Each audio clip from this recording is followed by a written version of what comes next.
This is Kalipokhri. We paused for some tea at the Pandim Lodge, the same place where I had Maggie the previous day. It was so very different. Bright skies had replaced what was omnipresent fog. It feels sublime and almost sacred in the mountains when the skies are blue and everything is basking in the sunshine. The ripples on Kalipokhri lake shimmered in the sunlight, prayer flags fluttered in the wind, tourists were out on a walk around the lake, and with the air of tranquility all around, there was also an element of happiness that comes with what was a successful journey. Kalipokhri was important for another reason too. The route bifurcates into the Mabu and the Maipokhri routes a few kilometers from here. There were ice formations from frozen streams at some distance, especially in those areas that remained in the shade.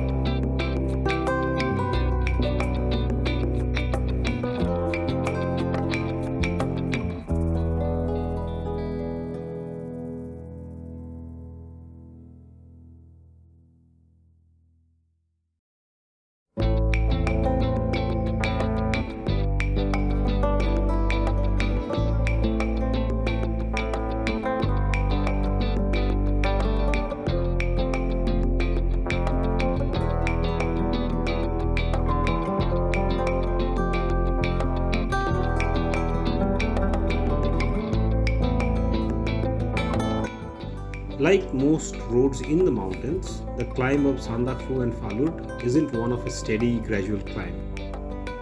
To provide an altitude profile, the road from Biblate initially rises till Maipokhri, and then it goes down to the Badekhola riverbed. The road then climbs gradually for a few miles, after which the switchbacks become frequent and prominent, and continue to remain so till we reach Kalipokhri. It levels out from Kalipokhri to Bhikemanjan, and the final climb, which we have already seen in the videos earlier, is daunting.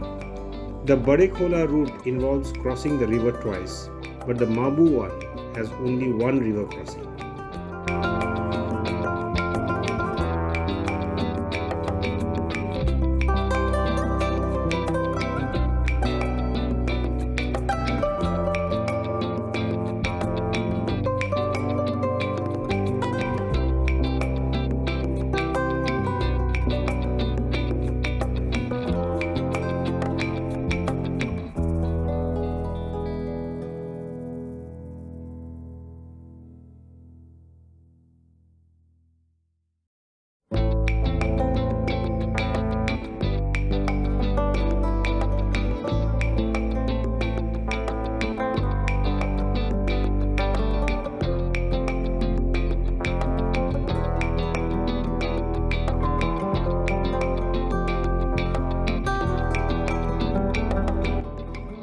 The road that we were passing through can only be termed as a Rhododendron sanctuary.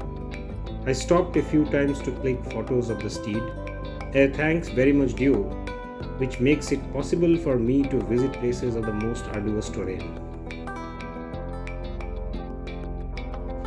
The car makes me smile, in fact grin. Be it cruising on the highways or returning after a rough hill drive, the Scorpio N continues to thrive. After more than a year, it now feels like a natural extension of the body. Reliability has been supreme. The XUVs or Safaris might be better highway cruisers, and the Thar or the Rocks might be the better off-roader, but the Scorpio N hits the middle ground with panache. I am in no way an adventurous driver, having only driven the Swift in the past, but I can say that purchasing the Scorpion has been one of the best decisions that I ever made.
The forests here is a source of firewood for the villagers, and often they cut shrubs and the branches and block the roads. My co passenger helped remove one such blocked roads.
Whereas the entire trail is peppered with settlements every few kilometers, these signs of civilization become frequent as we move further towards the plainlands. Sharp downhill hairpin bends had calmed into gentle curvy inclines, and the boulder-strewn path was replaced by smooth and muddy trails. And for the first time in more than an hour of driving, I could achieve normal mountain speeds.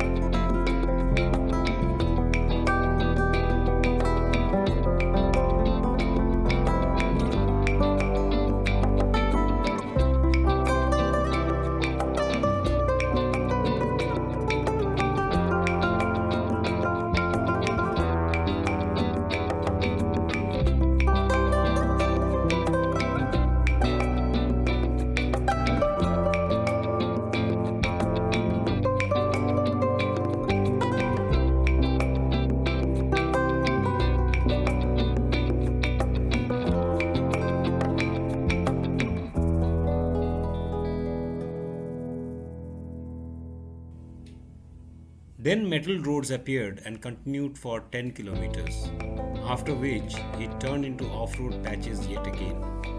But it was never really close to the steep cliffhanger sections anymore.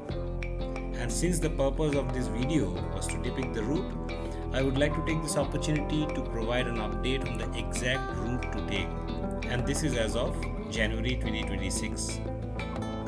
Take a look at the direction guide.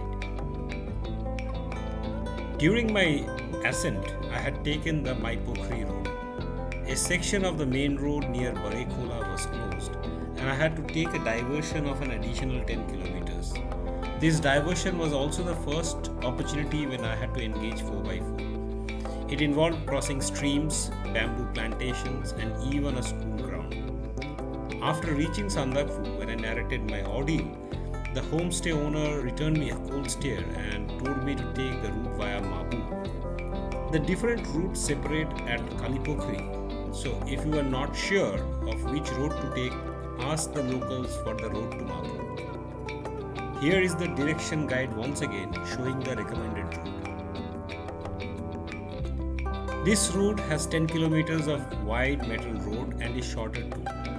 So while ascending Sandakphu, take the Mabu Sandakphu road.